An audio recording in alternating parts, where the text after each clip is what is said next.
confrontés à des problèmes imaginaires. Et c'est comme ça que l'humanité a considéré le changement climatique. Chaque jour, on est assailli de nouvelles catastrophiques sur l'environnement. Et le problème semble s'aggraver. Dès que vous commencez à évoquer le changement climatique, les gens décrochent. Si l'ONU savait ce que je ressens, à quel point je suis pessimiste sur notre avenir, sincèrement, je me demande s'ils ont choisi la bonne personne. Des centaines de milliers de manifestants sont dans les rues de New York pour exiger des actes contre le changement climatique. Le secrétaire général Ban Ki-moon a qualifié Léo de voix crédible dans le mouvement écologique, comme si le cannibale Jeffrey Dahmer était crédible en matière de ragoût. Leonardo DiCaprio est naïvement tombé dans le panneau du réchauffement climatique. Le pseudo-réchauffement climatique. Pour éclairer les dirigeants mondiaux sur la crise imaginaire du changement climatique, qui mieux qu'un acteur hollywoodien sans aucune formation scientifique?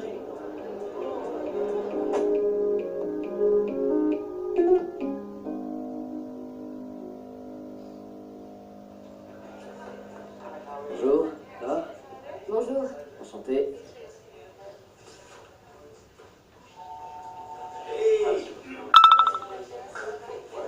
Salut, ça va? Salut, content de te voir. Moi aussi. J'ai commencé à travailler sur mon prochain film, qui se passe sur la frontière ouest des États-Unis, au début du 19e siècle. C'est l'aube de la révolution industrielle. Ça parle des hommes qui pillent la nature, exterminent des espèces et détruisent des cultures entières. C'est des crânes de bison. Alejandro, c'est dingue. C'est des trappeurs? Ou des marchands de crânes? Ils vendaient les crânes. C'est la honte. C'est dément. Le pire, c'est qu'ils ne se sont jamais dit qu'ils allaient exterminer tous ces animaux, que c'était pas tenable. C'est dingue. Si tu peux mettre ça dans le film, ça serait génial. Je te lance le défi. D'accord.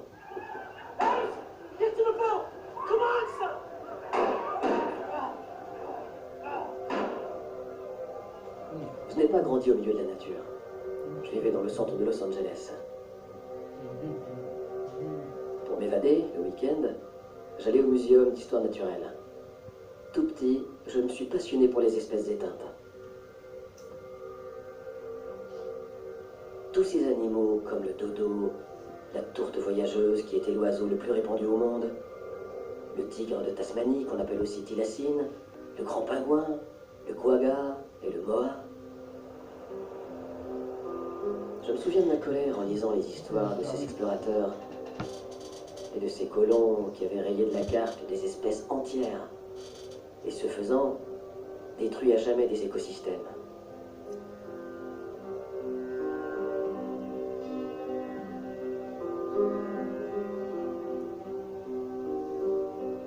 La différence, c'est qu'aujourd'hui, on le fait en toute connaissance de cause. Et à bien plus grande échelle.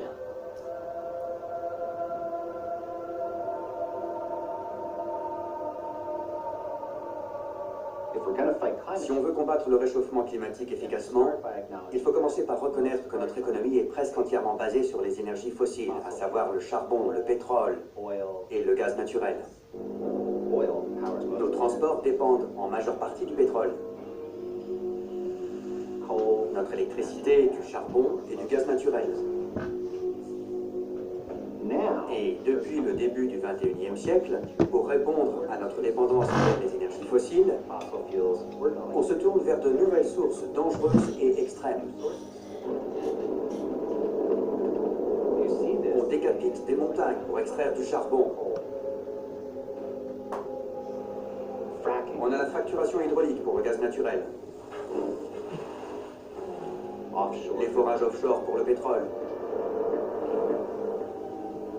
Et les sables bitumineux, la méthode la plus destructrice pour produire des énergies fossiles. Elles rasent d'immenses forêts et empoisonnent tous les cours d'eau. Ça a un impact gravissime sur la vie sauvage et les habitants et consomme d'immenses quantités d'énergie juste pour remplir nos réservoirs d'essence. Les énergies fossiles propres, ça n'existe pas. Les écouteurs sont à l'arrière. Le bouton pour le volume est au-dessus du micro.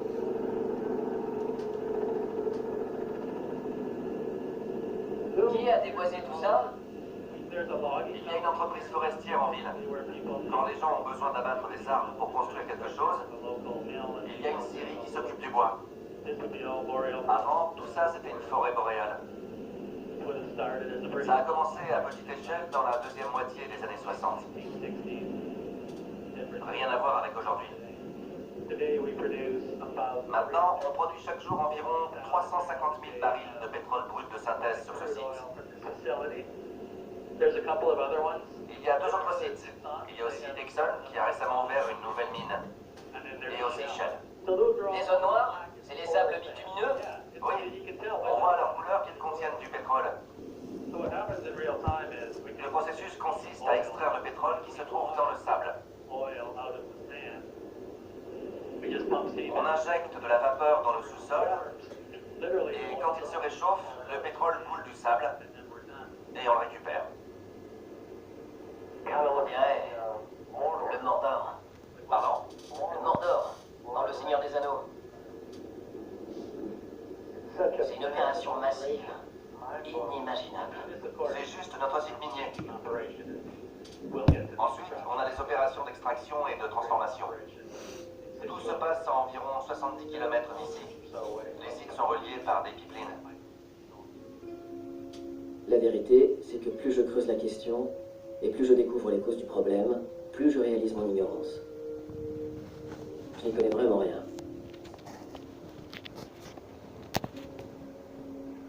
La première fois que j'ai entendu le terme réchauffement de la planète, comme on disait à l'époque, j'avais une petite vingtaine d'années. J'avais eu l'occasion de rencontrer le vice-président Al Gore à la Maison-Blanche. Il avait dessiné la Terre sur un tableau noir et l'atmosphère tout autour. Avant d'ajouter, c'est le plus grave problème de notre temps. Je ne savais pas du tout de quoi il parlait. Il expliquait que tous nos moyens de transport, les bateaux, les trains, les avions et les voitures, et la manière dont on produisait notre nourriture et dont on construisait nos villes, presque toutes nos activités, émettaient du dioxyde de carbone, du CO2, et que ça modifiait le climat. Les calottes au niveau des pôles allaient fondre. Le niveau des mers allait monter, et il y aurait plus de phénomènes météo dangereux,